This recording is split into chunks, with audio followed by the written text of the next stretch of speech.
तो गौरव भाटिया के खुलासे पर भी बात करते हैं, लेकिन मोदी जी ने तो एक बड़ा ब्रह्मास्त्र छोड़ दिया है। बजट से, रैलियों से, क्या कहते हैं रंजन जी?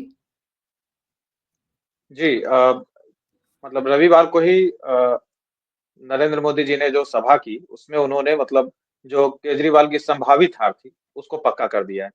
और अब केजरीवाल के पास कुछ बचा नहीं तो वो क्या करते हैं, वो केवल और केवल झूठ बोल रहे हैं, वो लोगों को बरगला रहे हैं।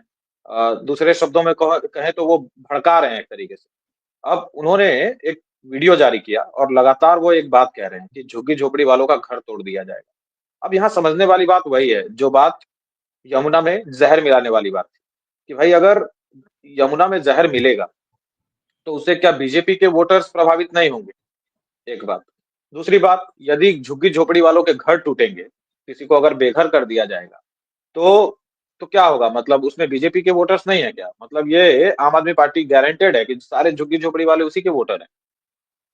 ये तो है ही नहीं, मतलब कोई तुक नहीं बनता है तो बीजेपी ऐसा कोई काम ही नहीं करेगी जिससे उसके वोटर्स प्रभावित हो। या बल्कि बीजेपी की तो कोशिश यह है कि जो वोट शिफ्ट केजरीवाल की तरफ या आम आदमी पार्टी की तरफ गया उसको अपनी तरफ खींचना है। तो वो ऐसा एक भी काम नहीं करेगी जो कि जनता के बीच अप्रिय हो। ठीक है, तो ये मतलब एक मामूली राजनीति की जानकारी रखने वाले भी यह बात समझते हैं, दिल्ली की जनता भी समझती है। तो ये सब बातें बोल करके तो केजरीवाल स्वयं एक्सपोज हो रहे हैं, लोगों की नजर में गिर रहे हैं बल्कि। तो अच्छा, दूसरी बात की वो कहते हैं कि एक नया शगुफा उन्होंने छोड़ा कि झुग्गी झोपड़ी वालों के पास ये भाजपा वाले जा रहे हैं और कह रहे हैं कि आपके घर पे ही चुनाव आयोग के लोग आएंगे, आपसे वोटिंग करवा लेंगे और आप जो है आपके हाथों में निशान लगा देंगे और शायद कुछ पैसे भी दें, तो आप पैसे रख लो, लेकिन चुनाव निशान मत लगवाओ और वोट देने के लिए राजी मत हो। अब ये कितना बड़ा झूठ है और कितना बड़ा प्रोपेगेंडा है। देखिए इस तरह की चीजें किस लिए हुई थी? ये उन लोगों के लिए है जो कि माने बहुत अधिक वृद्ध हैं और जो चल करके पोलिंग स्टेशन तक नहीं जा सकते। तो 85 एक एज दिन में होनी चाहिए वोटिंग वाले उनकी। दिन, जी, तो वोटिंग वाले दिन उन लोगों का वोट, भाई वो भी तो जनता है, उनको भी सरकार चुनने का अधिकार है। तो वोटिंग वाले दिन में एक एक घर पे जा करके उनसे वोटिंग करवाना मुश्किल होगा। तो चुनाव आयोग क्या करती है, वो कुछ दिन पहले से ही, हफ्ते दिन मान लीजिए पहले से ही ये करती है कि जो बहुत ज्यादा वृद्ध हैं उनके घरों पे जा करके वो उनसे वो बटन दबाती है। ये चुनाव आयोग का काम है, ये पार्टी वाले नहीं करते। ठीक है। अब वो ये झूठ कह रहे हैं कि मतलब वो अगर इंक लगा दिया तो आपको पकड़ लेंगे, आपको जेल में बंद कर देंगे। मतलब आप सोचिए कि क्यों जेल में बंद कर देंगे और किसको बंद कर देंगे? फिर वही बात मैं कहूंगा कि क्या वो वोटर नहीं है? और क्या वो सब के सब केजरीवाल के वोटर हैं? वो भाजपा के वोटर उसमें नहीं है, तो भाजपा अपने वोटर को क्यों जेल में बंद कर देगी? उनमें से अधिकतर लोग तो वही है ना जिन्होंने, मैं फिर से दोहराता हूँ चीजों को, इनमें से अधिकतर लोग तो वही हैं जो संसदीय चुनाव में भाजपा के पक्ष में थे, तो वो अपने वोटर्स को जेल में बंद करवा देगी या मुकदमे कर देगी या अपने वोटर्स के घर तोड़ देगी। और ये चीजें कॉमन आदमी को पता नहीं है, ये सबको पता है। और ये सब चीजें मोदी जी ने कल की रैली में इन्हीं चीजों को हाईलाइट कर दिया। और इनको हाईलाइट कर दिया तो एक चीज है कि मोदी जी की बात जो है मास लेवल पर सुनी जाती है। उन्होंने उनको वो एक आपने जुमला सुना होगा, मोदी की गारंटी। तो मोदी की गारंटी के नाम पे लोग जो है आकर के, इनको पता है कि देखो केजरीवाल एक बात कह रहा है और मोदी जी एक बात कह रहे हैं, तो जैसे ही उसको तराजू में लोग तौलेंगे ना, तो मोदी जी इनकी तुलना में बहुत अधिक भारी पड़ने वाले हैं। मतलब बहुत अधिक भारी, मतलब इनका तो कोई मुकाबला ही नहीं है खैर। फिर भी लेकिन चूंकि दिल्ली के वो सीएम रहे और कैंपेनिंग में पीएम मोदी हमारे उसके भाजपा वालों के स्टार प्रचारक हैं, तो एक तुलनात्मक अगर बात कहें कि मोदी जी ने गेम चेंज कर दिया, तो जरूर गेम चेंज कर दिया है। उन्होंने झूठ की पोल पट्टी खोल करके रख दी है और जनता जहां तक विश्वास करती है तो वो अरविंद केजरीवाल पे कम ही विश्वास करेगी। नरेंद्र मोदी की विश्वसनीयता उनकी तुलना में बहुत अधिक है, कोई तुलना नहीं। सही कह रहे हैं रंजन जी। और रविवार को गौरव भाटिया ने एक स्टिंग जिसका मैंने शुरुआत में ज़िक्र किया, उन्होंने एक वीडियो प्रेस के सामने जारी किया। तो ज़रा सुन लेते हैं कि गौरव भाटिया जी क्या कह रहे हैं। तरफ से बार बार आता रहा और वो मुद्दा था भ्रष्टाचार। पूरा दिल्ली, पूरा भारत जान चुका है, जो अपने आप को कट्टर ईमानदार बुलाते हैं, वो पापी आपके कन्वीनर अरविंद केजरीवाल कट्टर बेईमान हैं। अब जिस ये स्टिंग का वीडियो की बात कर रहे हैं, जो इन्होंने दिखाई है वहीं पर, उसको भी देख लेते हैं। अभी तो हम आपको वो स्पेसिमेन दे देंगे, ठीक है ना। ये थोड़ा मैं आपको ये समझा रहा था कि अभी हम लोग सेंट कोलंबस से स्टार्ट कर रहे हैं, ठीक है। आपके एरिया में नहीं है, लेकिन क्या है कि भैया ने जैसा बताया कि आपके कुछ मिलने वाले हैं, है ना, उनके थ्रू हो जाएगा। आप बस इतना करवा दीजिएगा, जितने भी आपके एरिया में जो प्राइवेट स्कूल है उसमें इंडिविजुअल या तो लेटर भिजवा दीजिए, जो हमने स्पेसिमेन दिया है वो कॉमन फॉर ऑल है। तो इंडिविजुअल अगर आप किसी न किसी को बोल देंगे ना, जैसे मान लीजिए सेंट कोलंबस का लिखा स्पेसिमेन सेव रहेगा, तो दूसरे स्कूल का हो जाएगा। तो मैंने सेव भी करा दिया, लिखवा दिया होता। हाँ, वो लिख हो दिया गया ना। उस तरह से। जी, तो इससे दर्शक समझ गए होंगे कि ये चल क्या रहा है ना? जी, जी, इसमें इसकी एक कहानी है। कहानी ये है जी। कि ये जो पूरा का पूरा स्टिंग है, ये मतलब ऐसा नहीं है कि अभी चुनावी समय में इसको किया गया है। हुँ, ये हुँ। ये जो है 8-10 महीने पहले से ही लोग इसमें, जो भी जर्नलिस्ट हैं, वो जैसा कि गौरव भाटिया कह रहे हैं कि जान की जोखिम लगा करके, जो है बाजी लगा करके उन लोगों ने इसको अंजाम दिया, स्टिंग किया।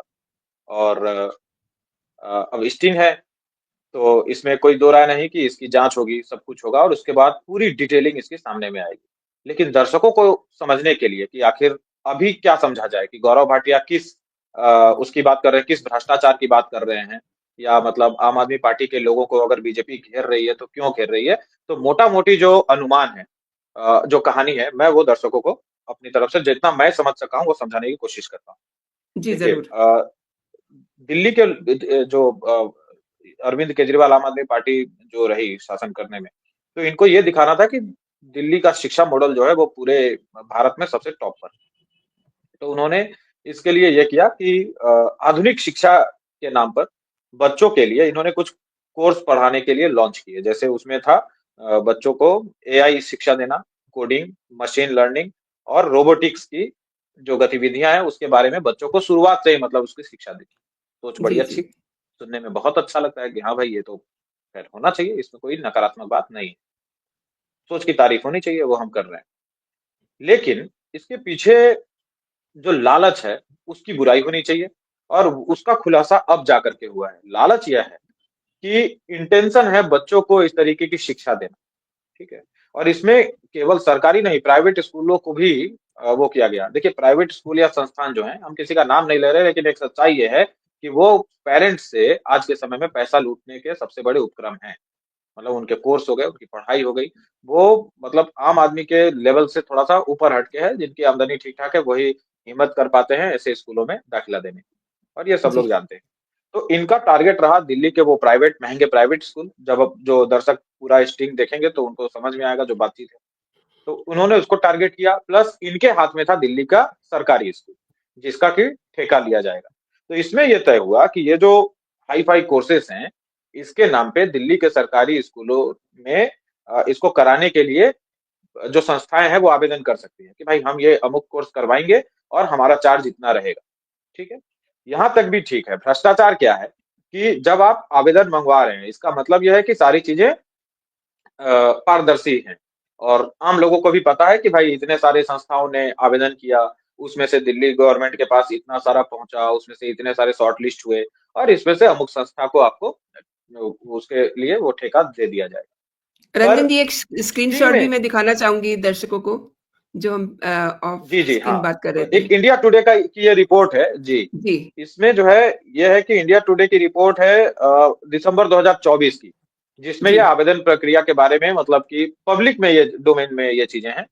जी। जी। तो इसमें ये आया कि वो आवेदन मंगवाई गई और हुँ, उसमें हुँ। ये बाकायदा उस ऐड में ये भी है कि इसमें जो भी संस्थाएँ इच्छुक हैं, वो जाकर के आवेदन दे सकती हैं। पर ये हो गया पब्लिक डोमेन में दिखाने के लिए। अंदर क्या हो रहा है वो स्टिंग से पता चलता है। अंदर जी। ये हो रहा है कि एक संस्था वाले भाई साहब बैकडोर से आम आदमी पार्टी के जो एमएलए हैं, उनको पकड़ते हैं। शाहीराम पहलवान, जिसका कि शुरुआत में जी। स्टिंग में दिखाया गया। हुँ, हुँ। शाहीराम पहलवान शुरुआती बातचीत करते हैं। उसके बाद वो वही करते हैं जो दूसरे भ्रष्टाचारी नेता करते हैं। वो कहते हैं कि भाई मैं, वो साइड होते हैं और वो अपने सेक्रेटरी को, जो कि उन्हीं का भतीजा है, उसको आगे करते हैं, कहते हैं कि आप, उसका नाम है गौरव गौरव भाटी। गौरव भाटी को जी। आगे कर देते हैं और कहते हैं कि अब आगे की बातचीत ये भाटी साहब करेंगे। पूरे स्टिंग में मुझको जहां तक दिखा 5-6 लोकेशंस अलग-अलग दिखे। मतलब ये कि 5-6 बार इनकी मीटिंग हुई। ये स्टिंग में है। हो सकता है कि इससे अधिक बार हुई होगी। हुँ, हुँ। और उन मीटिंग्स में 2 जगह ऐसा है जहां पे एक मिठाई के डब्बे में रकम पकड़ाई गई है, उसमें 50 जी, बोला जी। गया है, अब वो 50 लाख है या क्या है वो वही जाने इसके जो कोडिंग है। और दूसरी जगह एक लिफाफा पकड़ाया गया, ठीक है? जी, तो उसमें भी कुछ रकम है और बोला गया कि ये शुरुआती रकम। अब इसमें 2 चीजें हैं, कोर्स को लेकर के बातचीत हुई कि 2200 का कोर्स है, ठीक है? शुरुआती जी। बातचीत में पहला वाला जो स्टिंग है, 2200 का स्टूडेंट को देना है और 500 रुपए पर कोर्स आपका है। आपका है तो समझ गए आप किसका है, ठीक है? अब 500 रुपए आपका है, दिल्ली के अंदर जो भी जितने बच्चे पढ़ाई कर रहे हैं, हम उससे 500 को मल्टीप्लाई करके ये आपका वाला अमाउंट हम लोग अंदाजा लगा सकते हैं कि ये कितना है, करोड़ों में जाएगा। अच्छा, तो अब यहां से ये प्रश्न उठता है कि ये जो लेन-देन है, ये 2200, ये 500 आपका, ये पारदर्शी नहीं और ये पब्लिक डोमेन में नहीं। इसका अर्थ तो ये हुआ कि दिखाने के लिए आपने सबसे आवेदन मंगवा लिया, लेकिन जो बैकडोर से आपके पास पहुंचा और जो एक्स्ट्रा रुपए देना चाहता है आपसे या जो आपको फायदा करवाना चाहता है, जो आपको ब्लैक मनी देगा, आप उसका आवेदन स्वीकार कर लीजिएगा। अभी तक जो भी कहानी समझ में आई, उसका अर्थ यही हुआ। न केवल प्राइवेट स्कूलों में, वो कोई एक स्कूल का नाम ले रहे हैं, वो उचित नहीं होगा नाम लेना कोलंबस। क्योंकि पता नहीं अब स्कूल वालों ने उसपे क्या रिएक्ट किया नहीं किया। पर जी, एक जी। प्राइवेट स्कूल का नाम ले रहे हैं वो लोग बाकायदा और कह रहे हैं कि वहीं से शुरुआत करेंगे। हुँ, हुँ। तो अच्छा, उस स्कूल के लिए भी उन्होंने 2200 और 500 तय किया और आगे चल करके एक 1500 फीस तय किया और 1500 तय करके वो कहते हैं कि 500 वाली बात तुमको नहीं बतानी, वो हम लोग बाद में डिस्कस करेंगे। तो जो पूरी बातचीत है, एक बच्चा भी सुनेगा अगर थोड़ा-सा जिसका दिमाग विकसित हो चुका है, उसको भी पता लगेगा कि ये पूरा का पूरा खेला ये भ्रष्टाचार का है। और इस स्टिंग के सामने आने के बाद ये जितना वायरल होगा, वो उतना केजरीवाल को नुकसान पहुँचाएगा क्योंकि आप देखिए कि आपने जिस चीज़ का ढिंढोरा पीटा कि भाई आप हमारे शिक्षा व्यवस्था देख लीजिए। मनीष सिसोदिया को ब्रह्मांड का सबसे बढ़िया शिक्षा हाँ, मंत्री घोषित किया गया कि उनसे पता नहीं बढ़िया तो कोई हो ही नहीं सकता। कहाँ-कहाँ के पुरस्कार देने की फरमाइश कर रहे थे जेल जाने से पहले। जी, भारत रत्न भी देने की बात हो रही थी कि जी, उनको तो भारत रत्न मिलना चाहिए, भारत रत्न। ठीक जी। है? और हाँ, और ऐसा भारत और ऐसे शिक्षा मंत्री जो शराब घोटाले में पकड़े गए हैं। जी, जी। तो हाँ, और सुनिए और भी ये ऐसे शिक्षा जी, मंत्री जिनके सरकार वालों ने बच्चों के जी। देखिए मैं 22 से 24 साल तक की उम्र के जो लोग हैं वो मतलब अध्ययन कर जी, रहे जी। होते हैं। जी, तो जी, जी, जी। अब ऐसे शिक्षा मंत्री जो जी, जी। शराब पीने की उम्र को कम करवा दे रहे हैं। मतलब हाँ, ये हाँ, कि बिल्कुल। स्टूडेंट को एक तरीके से वो ये कह रहे हैं कि भाई आपको आपका जो 24 साल जो दायरा है उसको शायद 20 वर्ष कर दिया था उन्होंने। 20 या 20 वर्ष कर दिया। तो मतलब स्टूडेंट लोगों को प्रोवोक कर रहे हैं कि दारू पियो और ऐसे मत पियो। एक बोतल खरीदो, एक हम तुमको दे रहे हैं फ्री हाँ, में, एक एक एक के केक, साथ एक फ्री मतलब ये तो बिल्कुल देखिए सुनने में भी ठीक बड़ा है? डिस्गस्टिंग लगता है, लेकिन इन्होंने किया और पता नहीं कब तक करते हाँ, रहते। है ना? ये ऐसे शिक्षा मंत्री को वो दिलवा रहे थे भारत रत्न और उसके बाद शायद वो नोबेल के लिए भी आवेदन कर देते, ऐसे शिक्षा मंत्री को। लेकिन बाद में वो जेल जी, में पाए गए और अभी भी बेल पे बाहर। जी।